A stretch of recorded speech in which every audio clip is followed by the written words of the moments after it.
మహారాష్ట్రలోని ఒక చిన్న గ్రామంలో 50 మంది పోలీసులు వారం రోజులుగా ఉండి ఒక కేసు కోసం చాలా కష్టపడి విచారణ జరిపారు. ఇంతకీ ఆ గ్రామంలో ఏం జరిగిందనే పూర్తి వివరాలు ఈ వీడియోలో చూద్దాం. అది మహారాష్ట్రలోని జల్ఖాన్ అనే జిల్లాలో చాహర్డి అనే గ్రామం. ఈ గ్రామానికి చెందిన వ్యక్తి డగురు పాటిల్. ఇతడు ఒక కూలీ. అతని భార్య పేరు గీతాబాయి.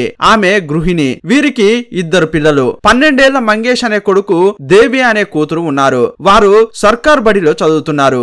ఊరిలో పని దొరకకుంటే డగురు పాటిల్ వేరే ఊరికి వెళ్లి అక్కడ ఉండి పనిచేసి ఆ తర్వాత ఇంటికి వచ్చేవాడు. వీరు పేదరికంలో ఉన్న చాలా సంతోషంగా జీవిస్తున్నారు. 2019 ఫిబ్రవరి 2వ తేదీ డగురు పనికి బయలుదేరి వెళ్ళాడు. చెల్లెల్ని తీసుకుని మంగేష్ బడికి వెళ్ళాడు. ఆ రోజు శనివారం కావడం వల్ల స్కూల్ కు హాఫ్ డే. స్కూల్ నుంచి 2 గంటలకు ఇంటికి వచ్చేవారు. కానీ ఆ రోజు చెల్లెల్ని తీసుకుని మధ్యాహ్నం 1:30కు మంగేష్ ఇంటికి వచ్చాడు. బ్యాగు ఇంట్లో పెట్టి టాయిలెట్ కు వస్తోందని అమ్మకు చెప్పి బయటకు వెళ్ళాడు. ఇంటి సమీపంలో ఉన్న పొదల పక్కకు వెళ్ళాడు.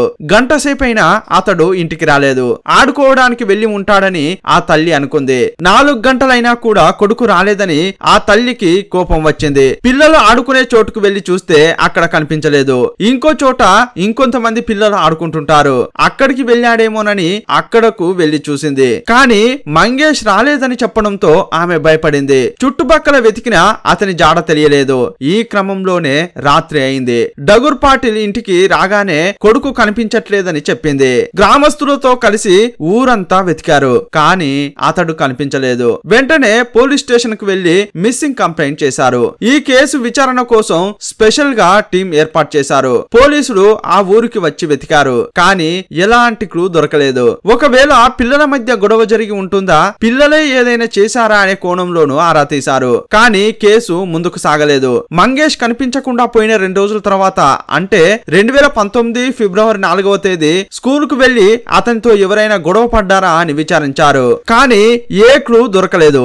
అందువల్ల 50 మంది పోలీసులు ఆ గ్రామానికి వెళ్లి చుట్టుపక్కల ఉన్న అడవిలో వెతకసాగారు. కానీ ఎక్కడ అతన్ని కనిపెట్టలేకపోయారు. అది గ్రామం కావడం వల్ల సీసీటీవీ కెమెరాలు లేవు. కానీ ఒకే ఒక్క దుకాణం దగ్గర సీసీటీవీ కెమెరా ఉండింది. ఫిబ్రవరి 2 తర్వాత ఈ గ్రామానికి ఎవరైనా కొత్తగా వచ్చారా అని ఫుటేజీలో వెతికారు.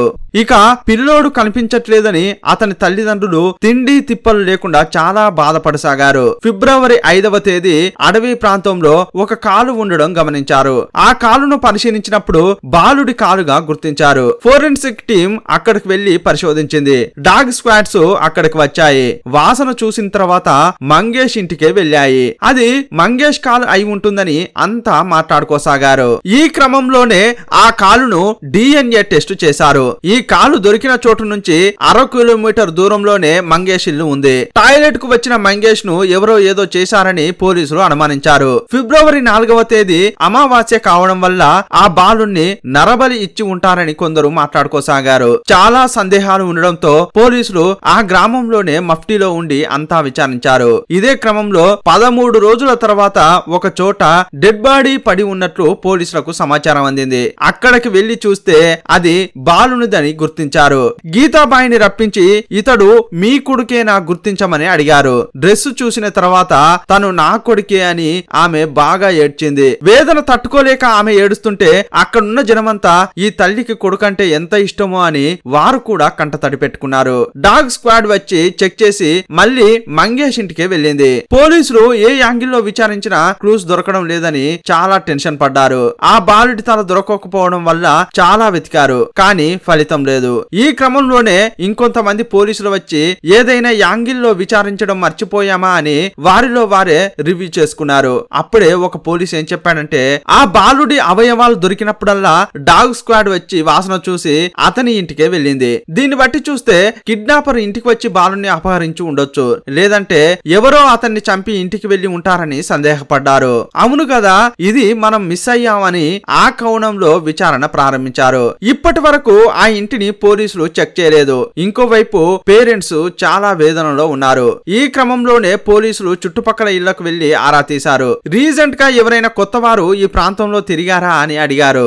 5 నెలలుగా ఒక గుర్తు తెలియని వ్యక్తిని ఈ ఇంటి దగ్గర చూస్తున్నా అని ఒక ఆయన పోలీసులకు చెప్పాడు. సమతాన్ పాటిల్ అనే 25 ఏళ్ల యువకుడు ఈ ఇంటికి తరచుగా వచ్చేవాడని ఇంకొక ఆయన పోలీసులకు చెప్పాడు. ఈ సమతాన్ పాటిల్ ఎవరో కాదు, డగుర్ పాటిల్ మేనల్లుడు. మేనమామ ఇంటికి వచ్చి ఉంటాడని పోలీసులు అతన్ని పెద్దగా పట్టించుకోలేదు. కానీ ఈ డగుర్ పాటిల్ లేనప్పుడే సమతా పాటిల్ ఇంటికి వచ్చేవాడని చెప్పడంతో పోలీసులు అనుమానించారు. ఇప్పుడు పోలీసులంతా అతన్ని టార్గెట్ చేశారు. అతన్ని గ్రామస్తులు చివరగా చూసిన రోజు, బాలుడు కనిపించకుండా పోయిన రోజు ఒక్కటే కావడంతో సమతా పాటిల్ అనే అతన్ని అరెస్ట్ చేశారు. మంగేష్ హత్యతో తనకు సంబంధం లేదని అతడు చెప్పుకొచ్చాడు. వారి స్టైల్లో పోలీసులు విచారించారు. మంగేష్ మిస్సింగ్ అయిన ఫిబ్రవరి 2వ తేదీ నువ్వు ఎక్కడున్నావని అతన్ని అడిగారు. నేను ఇంట్లో పడుకున్నా అని అతడు చెప్పాడు. ఈ క్రమంలో ఒక పోలీసు ఇంటికి వెళ్లి విచారిస్తే ఆ రోజు అతడు ఇంట్లో లేడని కుటుంబ సభ్యులు చెప్పారు. అతడే ఏదో చేసి ఉంటాడని పోలీసులకు అనుమానం కలిగింది. పోలీసుల గమనింపును తట్టుకోలేక చివరకు వాస్తవాలు చెప్పడం స్టార్ట్ చేశాడు. డగురు పాటిల్ వేరే ఊర్లకు వెళ్లి పనిచేసే క్రమంలో సమతాన్ పాటిల్ ఈ ఇంటికి వచ్చేవాడు. అత్త అయిన గీతా పాటిల్ ఇంట్లో ఒక్కతే ఉండేది. ఈ క్రమంలోనే వీరి మధ్య తప్పుడు సంబంధం ఏర్పడింది. తన మేనమామ లేనప్పుడు ఆ ఇంటికి వెళ్లి గీతా పాటిల్ తో ఉల్లాసంగా గడిపేవాడు. ఈ విషయాన్ని తన స్నేహితుడు రాజేంద్ర పాటిల్ కు చెప్పాడు. ప్రతిరోజు గీతా పాటిల్ దగ్గరకు సమతాన్ పాటిల్ వెళ్లి వచ్చిన తర్వాత మీ మధ్య ఏం జరిగిందని రాజేంద్ర అడిగేవాడు. ఒకానొక రోజు నన్ను కూడా తీసుకెళ్తావా అని అడిగాడు. ఒక రోజు అతన్ని కూడా తీసుకెళ్లి అత్తకు పరిచయం చేశాడు. నాలాగే తను కూడా చేయాలని ఆశపడుతున్నాడని చెప్పడంతో ఆమె కూడా ఒప్పుకుంది. ఈ గీతాబాయి ఒకే సమయంలో ఈ ఇద్దరితో శృంగారంలో పాల్గొనేది. 5 నెలల పాటు ఈ దారుణం సాగింది. కొన్ని రోజుల తర్వాత ఈ ఇద్దరిలో ఒకరున్న టైంలో ఇంకొకరు రాకపోయేవారు. ఈ క్రమంలోనే ఫిబ్రవరి 2వ తేదీ గీతా ఇంటికి రాజేంద్ర వెళ్ళాడు. ఆ రోజు శనివారం కావడంతో మధ్యాహ్నం 2 గంటలకు పిల్లలు ఇంటికి వస్తారని గీతాకు బాగా తెలుసు. అప్పటి వరకు బాగా ఎంజాయ్ చేద్దామని రాజేంద్రను రమ్మని పిలిచింది. ఆ రోజు అనుకోకుండా చెల్లెల్ని తీసుకుని మంగేష్ త్వరగా ఇంటికి వచ్చాడు. మొదట తలుపులు తెరుచుకుని మంగేష్ లోపలికి వెళ్ళాడు. అతని చెల్లెలు బయటే ఉంది. కానీ ఇంట్లోకి వెళ్లి అక్కడున్న దృశ్యం చూసి మంగేష్ ఆశ్చర్యపోయాడు. గీత రాజేంద్ర ఒంటిపై దుస్తులు లేకుండా ఉండడం చూశాడు. సడన్ గా చూశాడని ఒక కర్ర తీసుకుని మంగేష్ తలపై రాజేంద్ర బలంగా కొట్టాడు. ఆ తర్వాత కూడా చాలా సార్లు కొడుతూనే ఉన్నాడు. అక్కడికక్కడే అతడు చనిపోవడంతో ఒక సంచిలో కట్టి మూలకు పెట్టారు. ఆ తర్వాత ఇంట్లో రక్తం మొత్తాన్ని తుడిచేశారు. బిడ్డను తీసుకుని గీతాబాయి బయటకు వెళ్ళింది. ఆ తర్వాత స్నేహితుడైన సమతాన్ కు రాజేంద్ర కాల్ చేశాడు. జరిగిందంతా చెప్పి మంగేష్ గాని ప్రాణాలతో ఉంటే ఈ విషయాన్ని బయట చెప్పేవాడు. నా గురించి చెప్తే నేను నీ గురించి చెప్పేవాణ్ణి. అందువల్ల వచ్చి సాయం చేయమని అడిగాడు. భయపడిపోయిన సమతాన్ కూడా సాయం చేయడానికి ఇంటికి వచ్చాడు. మంగేష్ ను మూట కట్టి అడవికి తీసుకెళ్లి కాళ్ళు చేతులు తల వేరు చేశారు. వేరు వేరు చోట్ల పారేసి ఎస్కేప్ అయ్యారు. ఆ తర్వాత ఇంటికి వచ్చిన గీతాబాయి నాటకం ఆడడం ప్రారంభించింది. తన కొడుకు మిస్ అయ్యాడని అందరినీ నమ్మబలికింది. తినకుండా తాగకుండా పస్తులు వండింది.